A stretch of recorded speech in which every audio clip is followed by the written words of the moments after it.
Hello guys, welcome back to my YouTube channel. In this video, I get to show you the different features built inside of the program known as Cisco Packet Tracer. As we get started, we'll highlight some of the key components of using the Cisco Packet Tracer application. Let's begin by taking a look at the bottom toolbar, and I'm looking at the bottom left corner. Here we have a variety of different categories, and in each category we are going to have options below.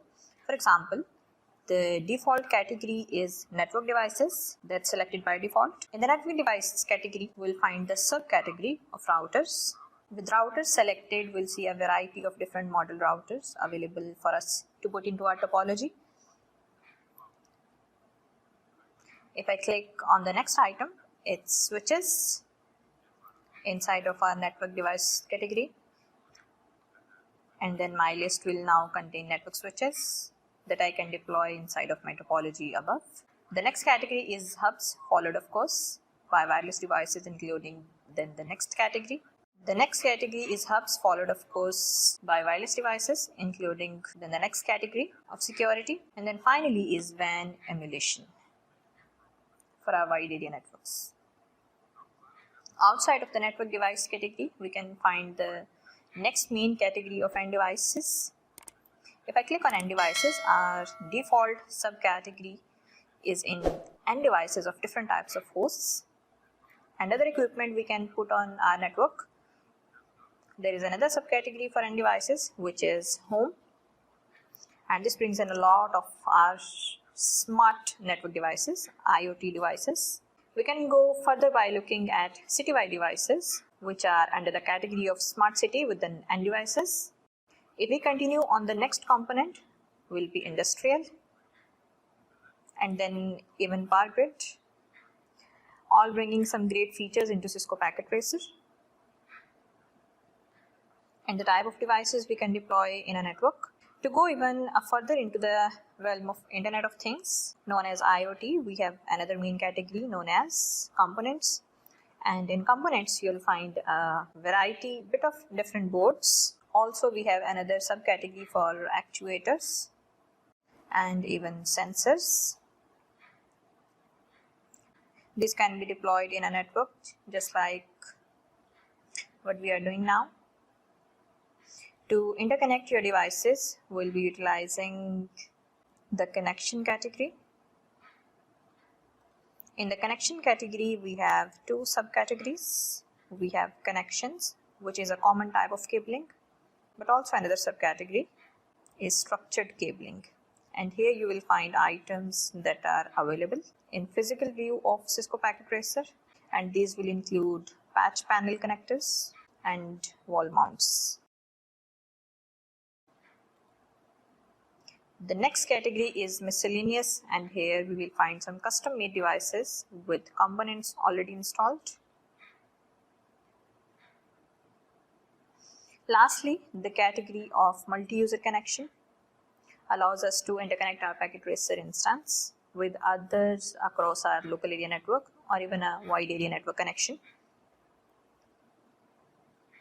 Let's continue by creating a small network utilizing our Cisco Packet Tracer logical view.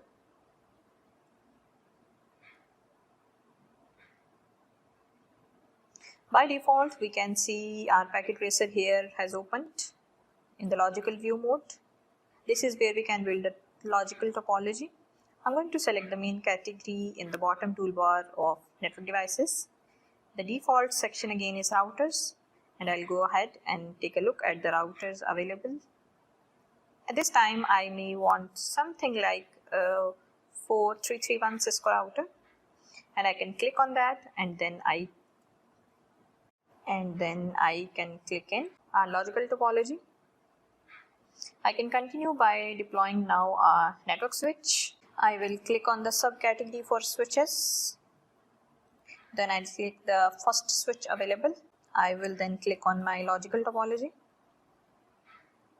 and now it is ready. At this time, I would like to add on 2 or 3 end devices. So I'll click on the category of end devices. The default subcategory of our end devices is already selected, and I will go ahead and take one PC and click on it, put it right into the logical topology and one laptop. I will click on the logical topology. At this time, I would like to interconnect these by utilizing our cabling. That is under our connections category. I will click on connections. The default subcategory of connections is already selected, and I will choose the appropriate cabling to interconnect these devices with the router and switch. I will use my straight through cable, which is on the third option available. I will select it, click on my PC, choose the corresponding port of fast Ethernet and connect that to the switch. I'm going to choose any available interface for network connectivity. I will repeat this by connecting this cable from the laptop, fast Ethernet, to the switch on another available network interface. Lastly, I'll interconnect that switch to the router in a logical topology. I will grab the appropriate cable by clicking on it. Click on an available port on the switch and then connect it to the router on available network connection. You will see indicator lights being shown here. Due to port status and connectivity, at this time we have a small logical topology built. We will take a look at the physical topology of how we will be able to build a network and interconnect them in the physical view. I will click on the physical tab and you will see a change. The change is our screen is a little bit taller. The bottom toolbar might be in the way. We will have our ability to scroll on the right side of our screen by the sliding tab. We can see that there is the PC that I have clicked and put in the logical topology along with the cable. Coming off it. Also, we can see the laptop has been positioned on top of the PC. I can click and drag it and put it on the table next to the PC. If I scroll up, you'll see those cables from the PC and the laptop connecting to the switch. I can click and drag the switch and I can lower it on our network rack. The switch is connected to the router. I can click and lower the router on the network rack in order to organize these devices and cabling better. In the physical view, I have the ability to use my main toolbar and I will see the magnifier glass with a plus to zoom in.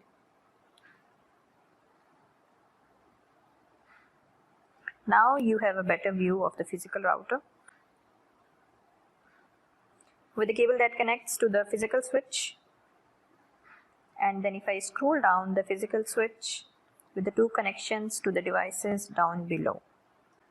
If we want to manage our cabling, we'll right click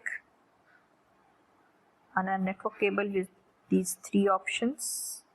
We can delete the cable to remove it completely.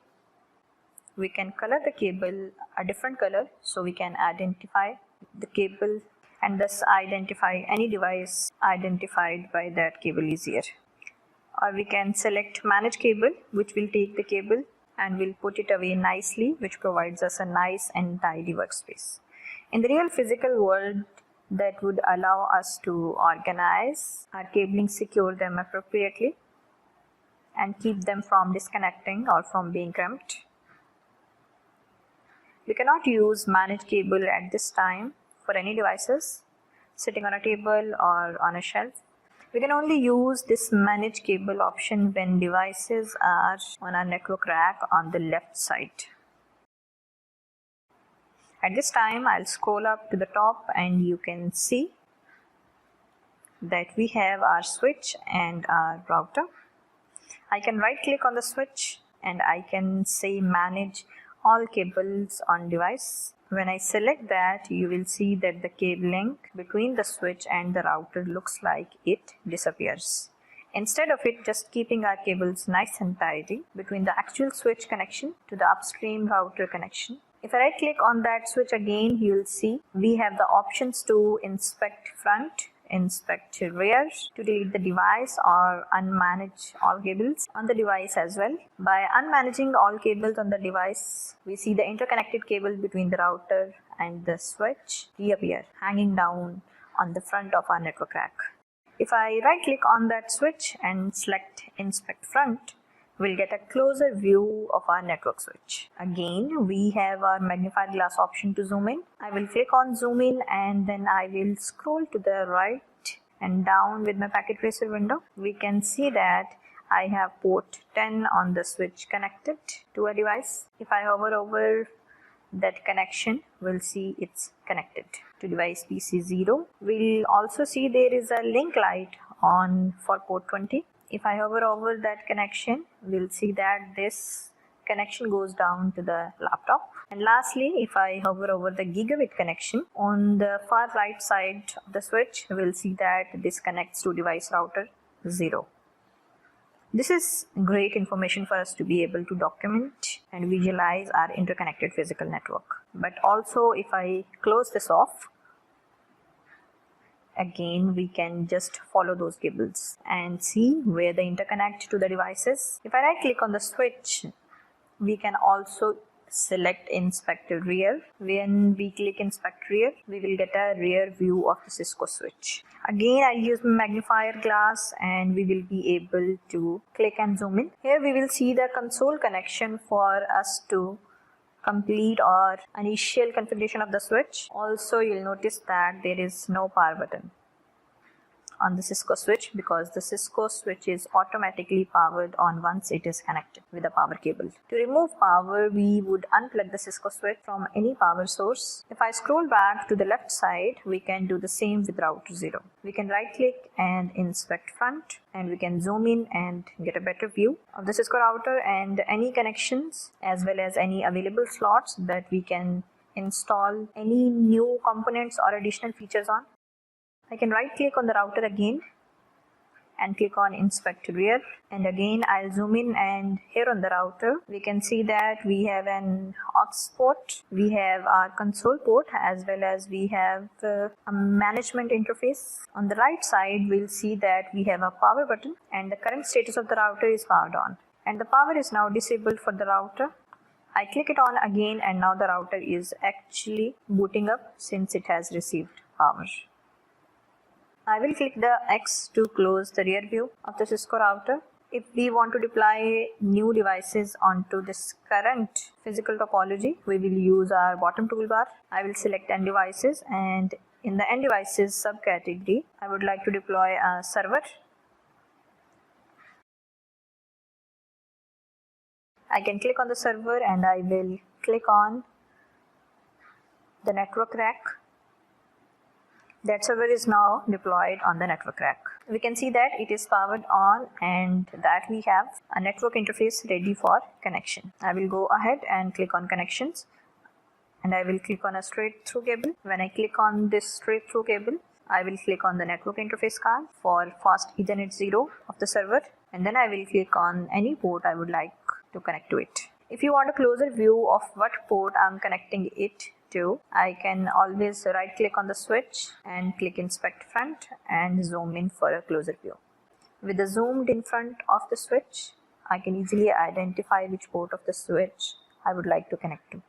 For example, I would like to connect to port 24, which is FE0/4 on the 2960 switch. When I click on that port, the cable is now connected.